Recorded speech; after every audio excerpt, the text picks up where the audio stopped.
my teacher in my primary school, Omar Daboub.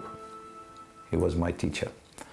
And after that, obviously, all of the people of my generation now, we decided that it's time to get out. But the dissident generation found that even exile from their homeland didn't guarantee safety from the hit squads. In 1978, I left Libya to have a safer place. The opposition started abroad, and the movement started to spread around. And I started to feel again that the regime chasing his opponents.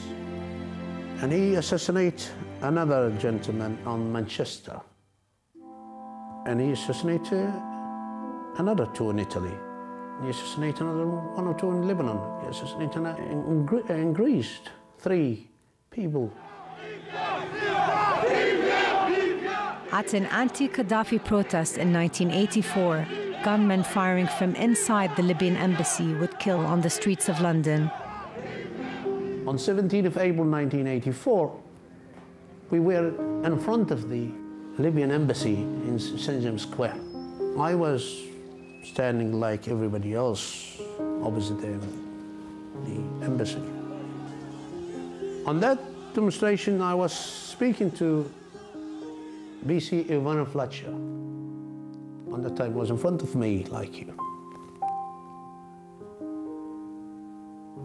Just a few words. And then after that, she has been shot.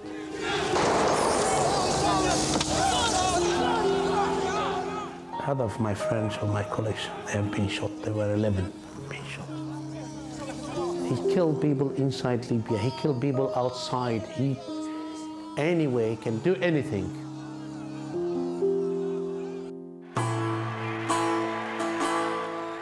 In 1969, Libyans watched as a 27-year-old army captain seized power from pro-Western King Idris.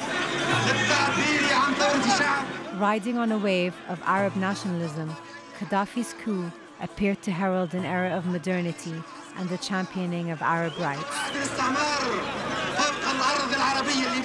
وحتى بداية السبعينات كان يضرب بالمثل الشعب الليبي. كانت المحلات لا تقفل. يعني فترة الظهيرة عندما الناس تمشي للقيلولة وكذا كان يضع عبارة عن عصا بتاع التنظيف هذه المكنسة ويغاتل. المحلات كانت مفتوحة. كان البلد عايش في أمان. The people, they were dreaming of what he was telling us. And it was a dream to see prosperity, happiness and progress. But then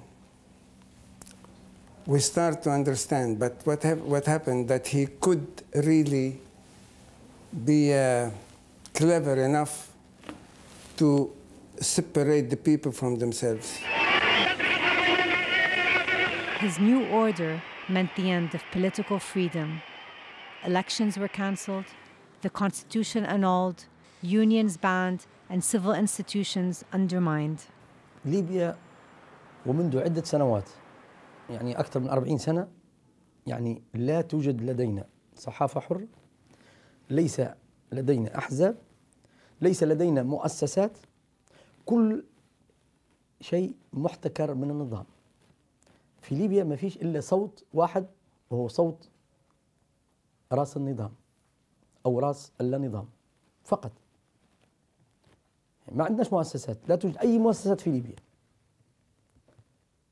الرأي حرية الرأي في ليبيا منعدمة. يعني قد تسب الله واستغفر الله ولا تسب النظام. I grew up with not liking what I see. I've always been known for speaking my mind. I got in trouble in Libya. I was arrested a day or two.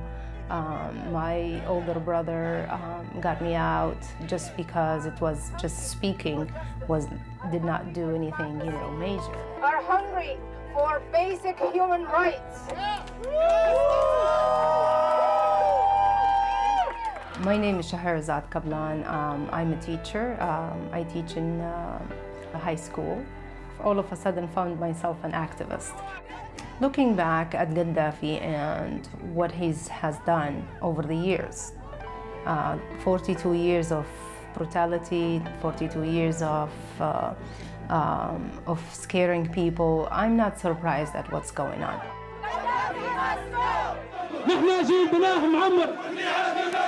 As Gaddafi's warnings become more stark, the numbers at rallies in support of him begin to swell.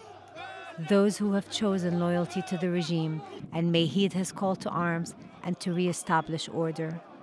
We deserve Libya from those rats. Bin Laden and his operatives are providing your children with hallucination pills. He is a desperate man, trying to blame someone of something. And he's trying to reach out to the West, because the West is afraid of extremism, the West is afraid of Bin Laden, the West is afraid of Muslim Brotherhood, you name it.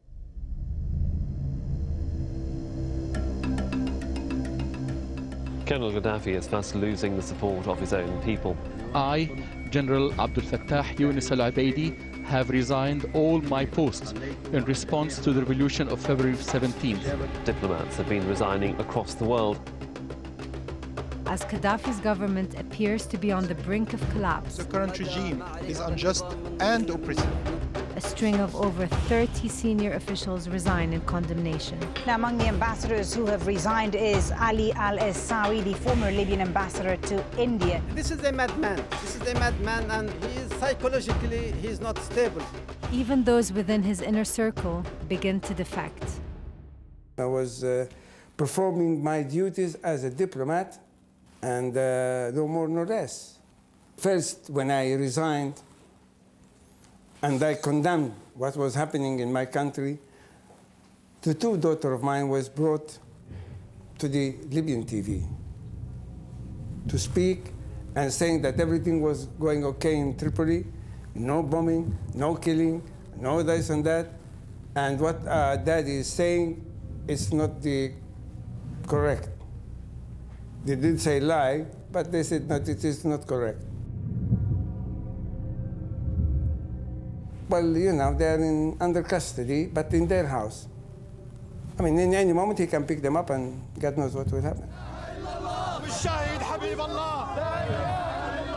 Our revolution, it is more bloody than the Egyptian one and the Tunisian one. I mean, imagine in a week we had already 500, 600 dead. Now we are over 1,000. You say, I am a saint. But meanwhile, when you say I am a saint, you are doing a diabolic act. So you are not anymore a saint, but you are a devil. Defections of military and air force chiefs and even whole units enable the movement to take control of large parts of the country. They say orders to target civilians pushed them to defy Gaddafi.